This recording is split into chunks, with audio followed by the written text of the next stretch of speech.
श्री स्वामी समर्थ, जय जय स्वामी समर्थ. स्वामींचं नाव घेऊन मी या व्हिडिओला सुरुवात करते. हिंदू धर्मात गणपतीला विशेष महत्त्व आहे. गणपतीला प्रथम पूजनीय देवाचा दर्जा प्राप्त आहे. कोणत्याही शुभ कार्याची सुरुवात गणेश पूजनाने केली जाते. अशा या गणपतीला चतुर्थी तिथी समर्पित आहे. पंचांगानुसार प्रत्येक महिन्यात 2 वेळा चतुर्थी तिथी येते. त्यानुसार पौर्णिमेनंतर येणाऱ्या कृष्ण पक्षातील चतुर्थी तिथीला संकष्टी चतुर्थी, तर अमावास्येनंतर येणाऱ्या शुक्ल पक्षातील चतुर्थी तिथीला विनायक चतुर्थी म्हणतात.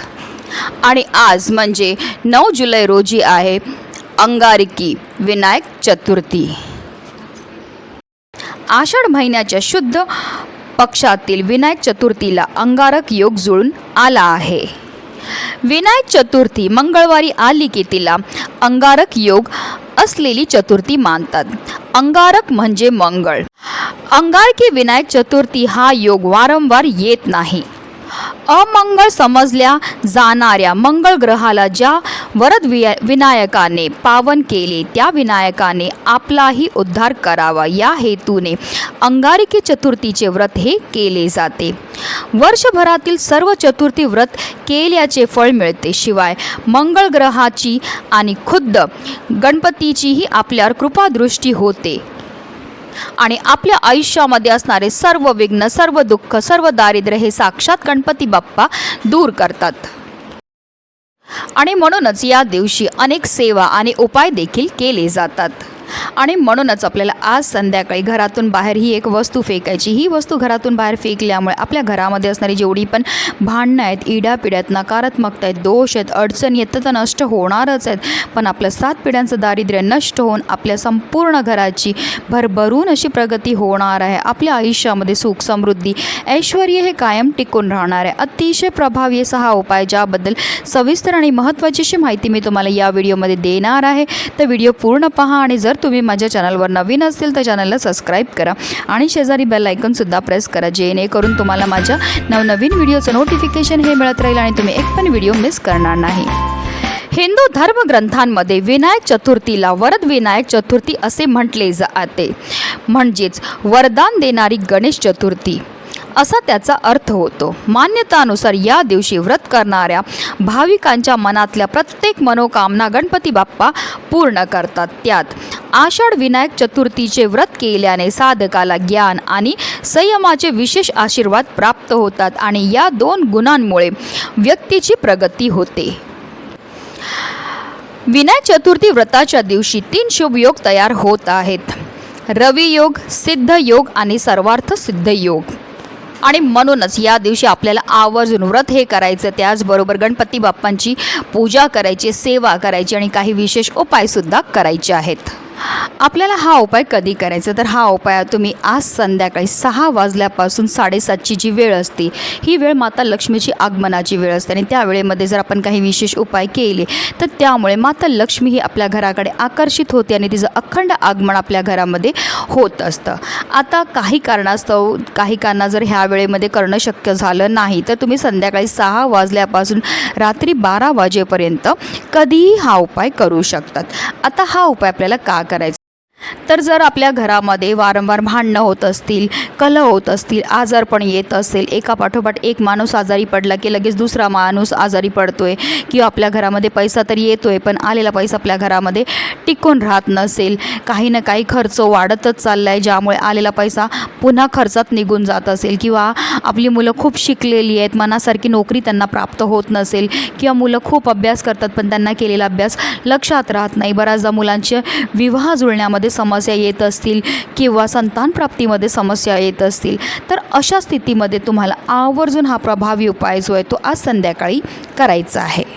तर ह्या उपायाकरता आपल्याला थोडेसे काळे तिळ हे लागणार आहेत. काळे तिळ हे गणपती बाप्पांना अतिशय प्रिय आहेत. त्याचबरोबर काळे तिळ हे आपल्या पितरांना समर्पित आहेत आणि जेव्हा आपण काळ्या तिळांपासून काही उपाय हे करतो, त्यामुळे आपले पितृ आपल्यावर प्रसन्न होतात आणि आपल्याला सुखी संसाराचा ते आशीर्वाद देत असतात. त्याचबरोबर आपल्याला ह्या उपायाकरता थोडीशी पिवळी मोहरीसुद्धा लागणार आहे. पिवळी मोहरी जी आहे ती आपल्या आयुष्यामध्ये असणारी जेवढी पण नकारात्मकता आहेत, दोष आहेत, इडा पिडा, दारिद्र्य दूर करण्याकरता अतिशय प्रभावी मानली जाते.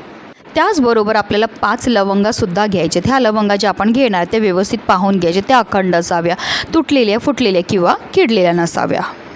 आता ह्या तिन्ही वस्तू आपल्याला आपल्या उजव्या हातामध्ये घ्यायच्यात आणि आपल्या घरामध्ये जेवढे पण सदस्य आहेत त्या प्रत्येक सदस्याच्या डोक्यापासून पायापर्यंत 7 वेळा आपल्याला ह्या वस्तू उतरवायच्यात. उतरवताना आपल्या मनामध्ये असा भाव असला पाहिजे की ह्या वस्तूंबरोबर माझ्या घरामध्ये जेवढे पण सदस्य आहेत त्यांच्या आयुष्यामध्ये असणारी जेवढी पण नकारात्मकता आहेत, दोष आहेत, इडापिडा आहेत, करणी बाधा आहे, नजर दोष असेल, पितृदोष असेल, तो सर्व दूर झालेला आहे अशा रीतीने आपल्याला बोलायचं आहे आणि ह्या वस्तू आपल्याला उतरवायच्या आहेत.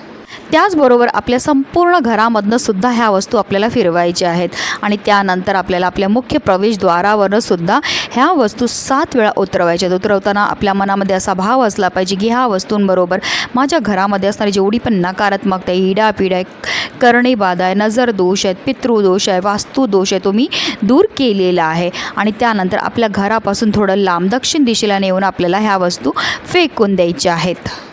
फक्त फेकताना काळजी एवढी घ्या की ह्याच्यावर कोणाचा पाय हा पडला नाही पाहिजे किंवा कोणाच्या अंगणामध्ये किंवा कोणाच्या कपड्यावर ह्या वस्तू पडल्या नाही पाहिजेत. कारण आपल्या घरामध्ये असणारे जे दोष आहेत ते आपण आपल्या घरातनं बाहेर काढलेत आणि त्याचा त्रास जो आहे तो दुसऱ्याला झाला नाही पाहिजे.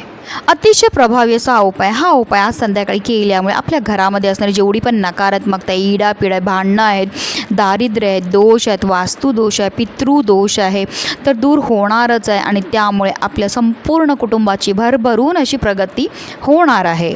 त्याचबरोबर अजून एक उपाय तुम्हाला सांगते. हा उपाय आपल्या मुलांच्या आयुष्यामध्ये असणारे विघ्न दोष दूर करण्याकरता आहे. जर मुलं अभ्यास करतात पण त्यांना केलेला अभ्यास लक्षात राहत नाही किंवा त्यांना मनासारखी नोकरी मिळत नसेल किंवा विवाह जुळण्यामध्ये अडचण येत असतील तर काय करायचं आहे, आज संध्याकाळी तुम्हाला एक नारळ घ्यायचा, नारळामध्ये पाणी असणं गरजेचं आहे. त्या नारळावर आपल्याला लाल कलाव्याचा जो धागा असतो तो गुंडाळायचा आहे.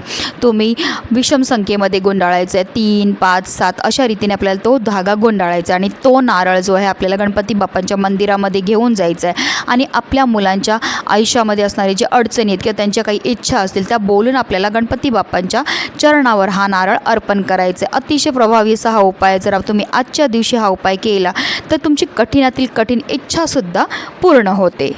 आता जर तुमची मुलं मोठी असतील तर हा उपाय ते स्वतःसुद्धा करू शकतात. नक्की करा.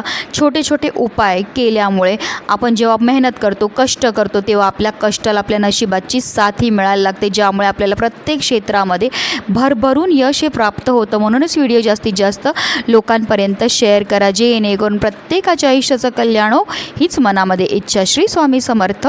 जय जय स्वामी समर्थ.